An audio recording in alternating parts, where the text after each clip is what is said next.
Assalamu alaikum. In this video, we will talk about cervical cancer and cervical intraepithelial neoplasia.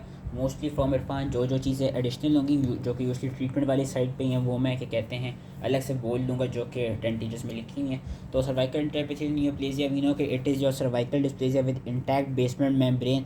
ये सारी वही चीज़ें जो हम पैथो में पढ़ चुके हैं। And it is a necessary precursor lesion for the carcinoma of cervix usually arises from the transformation zone, जहाँ पे स्क्वेमस एपिथेलियम कोलमनार एपिथेलियम के बेसिकली आपके एंडो सर्विक्स के कोलमनार एपिथेलियम से जो एक्टो सर्विस का स्क्वामस एपिथेलियम वहाँ पे मिल रहा होता है, उस जगह को हम स्क्वामो कोलमनार जंक्शन या ट्रांसफॉर्मेशन जोन कहते हैं, वहीं से अराइज करता है। जो रिस्क फैक्टर हैं CIN के वही रिस्क फैक्टर हैं सर्वाइकल कैंसर्स के persistent infection with high risk HPV like 16 and 18 जो कि मोस्ट इंपॉर्टेंट है। उसके अलावा 31, 33, 45 multiple sexual partners, early age at first intercourse, chlamydia infection, immunosuppression and साथ में हमारे पास आ जाती है सिगरेट स्मोकिंग।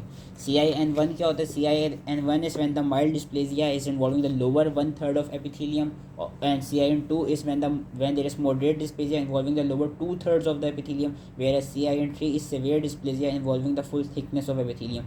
स्क्रीनिंग के लिए जो अगर CIN1 का रिजल्ट है उसका मतलब है जो CIN1 होते हैं वो they usually spontaneously regress in 60% cases, तो बस हम पेशेंट्स को ऑब्जर्व ही करते हैं। whereas CIN2 एंड 3 के लिए हमको ट्रीटमेंट की रिक्वायरमेंट पड़ती है क्योंकि इन 20% ऑफ द केसेस देख can progress to your cervical cancer. Screening test हम आजकल पैप स्मेयर कराते हैं, लेकिन आजकल पैप स्मेयर से ज़्यादा अच्छा है जो आ गया वो लिक्विड बेस्ड साइटोलॉजी आ गई है। दोनों आइदर पैप स्मेयर या लिक्विड बेस्ड साइटोलॉजी दोनों में यही होता है कि हम इनिशियल टेस्ट कराने के बाद ज़्यादातर नॉर्मली मिलते हैं 95% केस में, तो फिर हम बस फॉलोअप के लिए कह देते हैं पेशेंट को। जो एक पैप स्मेयर की वो हैं गाइडलाइंस हैं वो अभी हम अगले पेज में पढ़ लेंगे जो कि हम पैथो में पढ़ चुके हैं। ये होता है कि अगर दोनों लिक्विड बेस्ड साइटोलॉजी या पैप टेस्ट किसी में भी अगर माइनर साइटोलॉजिक एब्नॉर्मैलिटीज़ निकलें देन हम पेशेंट को एडवाइस करेंगे कि वो हाई रिस्क HPV के लिए टेस्टिंग करा ले। एंड अगर तो उसमें हाई ग्रेड साइटोलॉजिक एब्नॉर्मैलिटीज़ निकलें तो हम डायरेक्टली पेशेंट को बोलेंगे कि कोल्पोस्कोपी की तरफ चली जाए। हाई रिस्क HPV DNA का वही लिखा हुआ है इन्होंने कि इट हैज़ आके कहते हैं हाई नेगेटिव प्रेडिक्टिव वैल्यू, यानी अगर ये नेगेटिव आ गया दैन इसका मोस्ट लाइकली यही मतलब है कि जो रिस्क है डेवलपिंग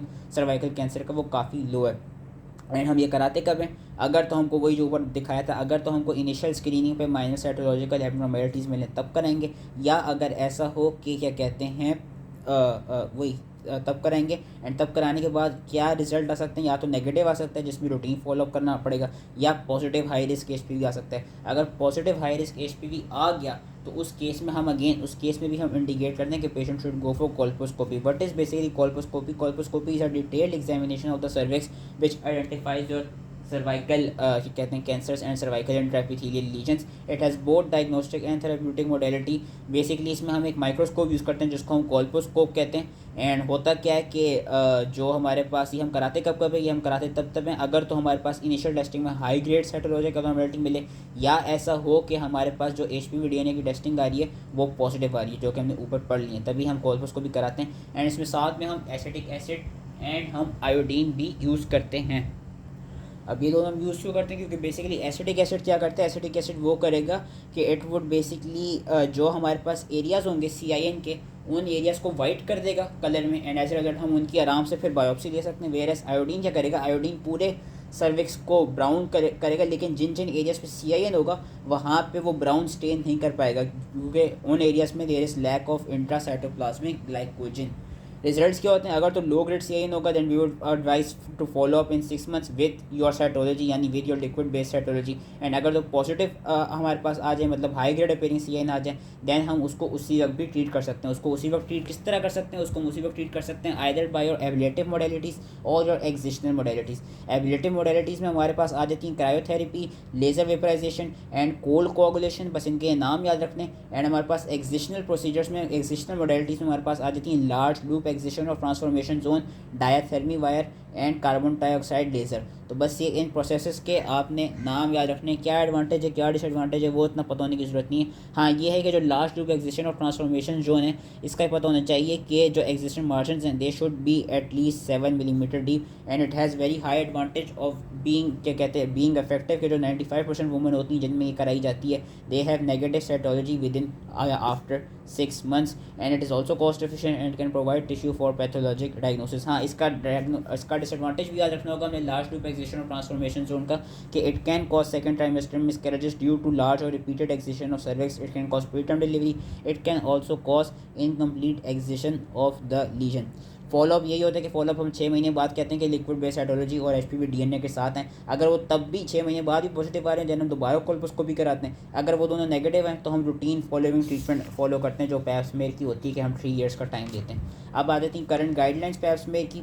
यहाँ से नहीं पढ़ूंगा, वही बात ये जो हमने पैथो में पढ़ी थी कि गाइडलाइंस ये कहती है कि जब एज 21 की हो जाए उस वक्त फीमेल को अपना पैप स्मेयर कराना चाहिए। लेकिन अगर हम पाकिस्तान की बात करें तो हम वेट करते हैं कि जैसी ऑनसेट ऑफ सेक्सुअल एक्टिविटी हो जाए उसके हर 3 साल बाद फीमेल को अपना पैप टेस्ट कराना चाहिए। एंड ये है कि अब जब एज 21 to 29 होती है यानी बिलो द एज ऑफ 30 हम HPV टेस्टिंग की तरफ नहीं जाते, क्योंकि उस वक्त जो HPV की टेस्टिंग होती है वो इतना स्पेसिफिक नहीं होती। Due to onset of sexual activity females में समवट HPV इन्फेक्शन होता ही है। लेकिन आफ्टर द एज ऑफ 30 हमने क्या कराना होता है, हमने pap test after every 3 years and after the age of 30 we basically advise कि HPV की कराएं, तो हम पैप टेस्ट एंड HPV को testing should be perform after every 5 years. अब डिपेंडिंग अपॉन के जो भी रिजल्ट आते हैं, अगर तो वही हाई ग्रेड वाले CIN के रिजल्ट्स आ गए तो हम यही वाली ट्रीटमेंट करते हैं ये जो हमने यहाँ पे पढ़ा ली थी। एंड LSIL एंड HSIL की जो अलग से ट्रीटमेंट है वो भी अभी मैं आगे करा देता हूँ।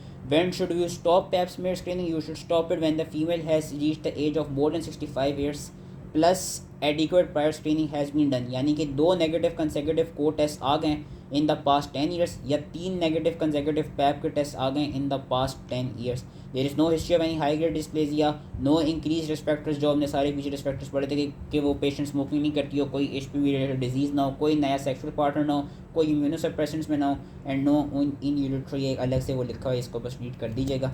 Cervical cancer screening and hysterectomy का दिखाया हुआ है कि वुमेन विद सब total hysterectomy if the cervix is intact they should follow the same guidelines, and if they have total hysterectomy with no history of CIN or any cervical cancer then no screening is to be needed क्योंकि उनमें cervix है नहीं। Pipe test करते किस तरह ये मैं नहीं समझाऊंगा जो ये वाला पोर्शन है, क्योंकि इस पर मैंने अलग से वीडियो बनाई थी लाइव करते हुए कि किस तरह पैप टेस्ट करते हैं, पैप स्मेयर किस तरह करते हैं, तो इसकी हम डिटेल में नहीं जाएंगे। रिजल्ट का उन्होंने बताया हुए 2 ही तरह के मेनली कैंसर्स मिलते हैं, या तो हमको स्क्वामस सेल का कैंसर मिल सकता है या हमारे पास एडिनोकार्सिनोमा मिल सकता है। तो जो स्क्वामस सेल एब्नॉर्मेलिटीज़ होती हैं किस किस तरह की मिल सकती हैं, इवन तो उन्होंने यहाँ पे एटिपिकल स्क्वामस सेल भी लिखा है, लेकिन ये यूजली नहीं मिलती। यूजली जो हमारे सेटअप में देखी जाती है या यूजली जो वर्ल्ड वाइड देखी जाती है उसके लिए आपने LSIL and HSIL and squamous cell carcinoma याद रख लेना है। ज़्यादातर जो हमको पैप टेस्ट में मिलता है वो या तो LSIL मिलता है या HSIL मिलता है। LSIL इंडिकेट्स के mild dysplasia CIN1 and HSIL indicates के मॉडरेट और severe dysplasia which is CIN2 और 3। जो ग्लैंडुलर है जो एडिनोकार्सिनोमा की भी हमारे पास क्या क्या फाइंडिंग मिल सकती है, या तो नॉन स्पेसिफिक एटिपिकल सेल्स मिल सकते हैं या those atypical cells which are shown to be favouring neoplasia. Adenocarcinoma in situ मिल सकता है या एडिनोकार्सिनोमा हमको मिल सकता है, लेकिन मेनली 70% ऑफ द केसेस में हमको स्क्वामस सेल कैंसर ही मिलता है। मैनेजमेंट किस तरह करनी, मैनेजमेंट आपने LSIL एंड HSIL की याद करनी से basically preferred management of LSIL in those women who are above 25 years of age. उनका क्या होता है कि जिन फीमेल में पैप टेस्ट में अबव 25 ईयर्स ऑफ एज, जिन फीमेल में पैप टेस्ट में LSIL आ गया यानी CIN1 आ गया, उनको हम कहेंगे कि अपना HPV की टेस्टिंग करें। वही वाला बेसिकली हम मोड फॉलो करेंगे जो हम यहाँ पे कर रहे थे कि हम बोलेंगे कि अपनी HPV की टेस्टिंग करें। अगर हाई रिस्क HPV पॉजिटिव आ गई तो हम कोल्पोस्कोपी की तरफ जाएंगे। अगर वो नेगेटिव आई then we would say that we would tell the patient to repeat her co testing with pap and HPV in the next following year. And अगर HPV नहीं करा सकती वो तो फिर डायरेक्टली कोल्पोस्कोपी पे चले जाएंगे। That is for women above 25 years. For those female who are LSIL and who have age between 21 to 24 उनमें we should repeat pap test in 1 year, and if that pap test shows HSIL now then we would go for colposcopy. If the pap test is negative, yeah, it is showing the same LSIL, then we would again repeat the cytology in 1 year, which is your liquid based cytology. And if that cytology is again showing here it is negative तो हम वही routine follow up करेंगे। Similarly अगर हम HSIL की बात करें तो HSIL में क्या प्रेफर्ड मैनेजमेंट आ जाती है, if the female is above 25 years of age and हमारे पास HSIL आ गया then we go for immediate loop electrosurgical excision या इमीडिएट कोल्पोस्कोपी। अगर तो ये है कि फ़ीमेल की एज बिटवीन 21 to 24 है तो नेक्स्ट स्टेप डायरेक्टली ये है कि हम कोल्पोस्कोपी की तरफ जाते हैं, क्योंकि उसमें हम इमीडिएट लूप इलेक्ट्रोसर्जिकल एक्जिशन नहीं करा सकते। तो बस ये HSIL के लिए ये आसान से याद रखना था कि अगर एज अबव 25 है तो हम कोल्पोस्कोपी या लूप इलेक्ट्रोसर्जिकल एक्जिशन करा रहे हैं immediately, whereas above between 21 to 24 में हम सिर्फ कोल्पोस्कोपी करा रहे हैं। अब सर्वाइकल कैंसर क्या होता है, it is the second most common cancer in the females world wide. I have already told कि it arises from the squamo columnar junction, जहाँ पे columnar epithelium of endo and stratified squamous epithelium of ectocervix मिलते हैं। किस तरह से present करता है, पोस्ट कोइटल ब्लीडिंग होती है, इंटरमेंस्ट्रुअल ब्लीडिंग होती है, पोस्ट मेनोपॉजल ब्लीडिंग होती है, features which are suggestive of advance disease are के heavy bleeding per vaginally, ureteric obstruction हो सकती है due to pressure changes, weight loss, bowel disturbances and कभी कभी वेजाइको वेजाइनल यानी ब्लैडर के साथ फिस्टुला भी बन जाते हैं। टाइप्स इन्होंने बहुत सी टाइप्स बताएंगी कैंसर की, जो दो आपने हर हाल में याद रखनी वो बस स्क्वामस सेल एंड एडिनोकार्सिनोमा याद रखनी, क्योंकि ज़्यादातर यही देखी जाती है and squamous cell carcinoma 70% cases में उनको मिलता है। ये अलग से clear cell sarcoma, neuroendocrine glassy, ये याद करने की ज़रूरत वैसे है नहीं। इन्वेस्टिगेशन हम क्या कराते हैं कि we take proper history, we do pelvic examination, वही सारी कोल्पोस्कोपी, सर्वाइकल बायोप्सी। बेसिकली इसमें हम एमआरआई कराते हैं एब्डोमेन एंड पेल्विस का, to assess any local spread of disease and to assess any lymphadenopathy. ज़्यादातर इसमें पेल्विक लिम्फ नोड्स में internal and external iliac lymph nodes and जो ऑब्ट्यूरेटर लिम्फ नोड्स है वो आ जाते हैं हमारे पास। सर्वाइकल कैंसर इस स्टेज क्लिनिकली मेटास्टेसिस के वर्कअप के लिए हम full blood count, urea electrolyte, LFT, chest x-ray, CT chest and abdomen pelvis, MRI of abdomen pelvis, cystoscopy अगर वो ब्लैडर तक चला गया, एंड सिग्मोइडोस्कोपी हम कराते हैं। फीगो स्टेजिंग इन्होंने यहाँ पे दी हुई है, इवन दो जो 10 टीचर्स थी उसमें ज़रा ज़्यादा बड़ी दी हुई थी, तो जो 10 टीचर्स वाले अलग से पॉइंट्स हैं वो मैं यहाँ पे बता देता हूँ कि क्या क्या करने। तो स्टेजिंग का तरीका ये है कि स्टेज 1 में tumour is confined to cervix, stage 2 में tumour has extend beyond the cervix, stage 3 में ट्यूमर हैज़ क्या कहते हैं involve your whole of the vagina, and stage 4 में डिस्टेंट मेटास्टेसिस हो चुका है। 5 ईयर सर्वाइवल रेट लिखा हुआ है स्टेज 1 का बहुत अच्छा है 80%, 2 का थोड़ा कम हुआ 65, 3 एंड 4 का ज़्यादातर, 4 का तो ऑलमोस्ट वर्स ही है 10 है, 4 का कभी कभी 0 भी हो जाता है। तो स्टेज 1 में क्या है, अब स्टेज 1 में 1A है कि माइक्रोस्कोपिक डिजीज़ है, एंड 1B है कि मैक्रोस्कोपिक यानी क्लिनिकली डिटेक्टेबल डिजीज़ है। जो 1A1 है, 1A1 स्टेट्स के मैक्सिमम हॉरिजॉन्टल, जो हॉरिजॉन्टल डायमेंशन होगी वो 7 मिलीमीटर की होगी, विद द डेप्थ यानी हॉरिजॉन्टल ये एंड डेप्थ नीचे वर्टिकल वाली, तो हॉरिजॉन्टल 7 मिलीमीटर है दोनों में, A1 में भी A2 में भी, बस डेप्थ का फ़र्क है। A1 में जो डेप्थ है वो है 3 मिलीमीटर, वेयरएस A2 में जो डेप्थ है वो है बिटवीन 3 to 5 मिलीमीटर।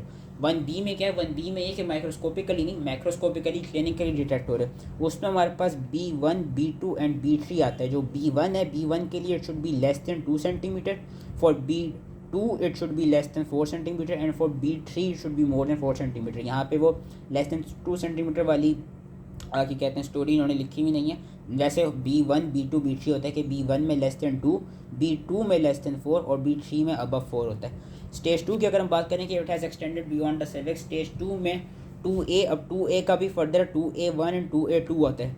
2A1 में हमारे पास आता है कि tumour has involve upper 2/3 of vagina, लेकिन उसकी जो डायमेंशन हैं वो लेस देन 4 सेंटीमीटर हैं, एंड 2A2 में हमारे पास आता है कि it has involve upper 2/3 of vagina and जो डायमेंशन हैं वो मोर देन 4 सेंटीमीटर हैं। 2B में the tumour has involve the parametrium. 3 की बात करें, 3A में tumour has involve the lower 1/3 of vagina, 3B में tumour has involve the pelvic side wall, obstructive hydronephrosis have awkward के यूरेटेरल ऑब्स्ट्रक्शन हो रही है जिसकी वजह से हम वो सिस्टोस्कोपी वगैरह एंड वो चीज़ें करा रहे थे। अलग से इसमें इन्होंने लिखी हुई नहीं है, स्टेज 3C होती है, 3C1 एंड 3C2। 3C1 में pelvic lymph nodes and 3C2 में पैरा एयोर्टिक लिम्फ नोड्स हमारे मेटास्टेसाइज हो चुके होते हैं या इन्वॉल्व हो चुके होते हैं, मेटास्टेसाइज नहीं कहना चाहिए। स्टेज 4 में डिस्टेंट मेटास्टेसिस आता है, 4A में ब्लैडर, रेक्टम या बियॉन्ड द थ्रू पेल्विस चले गए, एंड 4B में जो डिस्टेंट ऑर्गन्स है लाइक लिवर और लंग्स वहाँ तक चले गए। ट्रीटमेंट किस तरह होती है, जो मेन इसकी ट्रीटमेंट है वो हम जो कि हम स्टेज 1B में कराते हैं, that is your Wertheim hysterectomy procedure. इस प्रोसीजर में basically we remove the cervix, we remove the uterus, we remove the upper 2/3 of vagina, we remove the pelvic lymph nodes जिसमें हमारे पास पैरा एयोर्टिक भी and जिसमें हमारे पास ऑब्ट्यूरेटर एंड हमारे पास external और iliac lymph nodes आते हैं, एंड पैरा सर्वाइकल टिश्यू, इन सबको हम रिमूव कर देते हैं इस प्रोसीजर में। कॉम्प्लिकेशंस क्या क्या आ सकती हैं इस प्रोसीजर की, जो मोस्ट कॉमन कॉम्प्लिकेशन आती है वो आती है ब्लैडर डिस्फंक्शन, ब्लैडर एटोनी हो सकती है, उसके अलावा ब्लीडिंग, इन्फेक्शन, यूरेटेरिक फिस्टुला एंड कभी कभी लिम्फ एडिमा भी बन जाता है। अब जो ट्रीटमेंट है बाय स्टेज ट्रीटमेंट इसकी किस तरह होती है, स्टेज 1A1 की जो ट्रीटमेंट है वो है wide local excision with clear margin only. अलग से जो स्टेज 1A2 की होती है, स्टेज 1A2 की जो वो होती है ट्रीटमेंट, उसमें सिर्फ लोकल एक्सिशन होती है, क्लियर मार्जिन्स नहीं होती, सिर्फ लोकल एक्सिशन होती है विद बायलेटरल पेल्विक, ये विद बायलेटरल लिम्फ क्या कहते हैं पेल्विक लिम्फेडिनेक्टमी के लिम्फ नोड्स का वो रिमूवल हो जाता है। स्टेज 1B की बात करें तो 1B में हम बर्थाइम हिस्टेरेक्टमी वाला प्रोसीजर यूज़ करते हैं। अगर तो ये कि पेशेंट में सर्जरी ना कर पा रहे हो, if she is unfit for surgery या if she is too obese, then we go for your pelvic radiotherapy. Stage 2 से लेके 4 में हम रेडियोथेरेपी कराते हैं, जिसमें हम एक्सटर्नल बीम रेडियोथेरेपी करा सकते हैं, या हम इंटरनल रेडियोथेरेपी जिसमें ब्रांची थेरेपी आ जाता है वो करा सकते हैं by insertion of selenium rod in the uterus. साथ में हम कभी कभी स्टेज 2 से 4 में हम कीमोथेरेपी भी ऐड कर देते हैं रेडियोथेरेपी के साथ, जिसमें हम सिस्प्लेटिन देते हैं। तो ये सारे सर्जिकल मेथड्स थे। आई होप ये इजीली समझ में आ गए हों एंड ये फीगो स्टेजिंग भी इसकी समझ में आ गई हो। So this was whole of cervical carcinoma. Pap smear की अगेन, अगर पैप स्मेयर की आप लोग वीडियो देख सकते हैं मेरी, उसमें मैंने बताया सारा प्रोसीजर किस तरह करना है। तो आई होप इजीली समझ में आ गया हो। Thank you.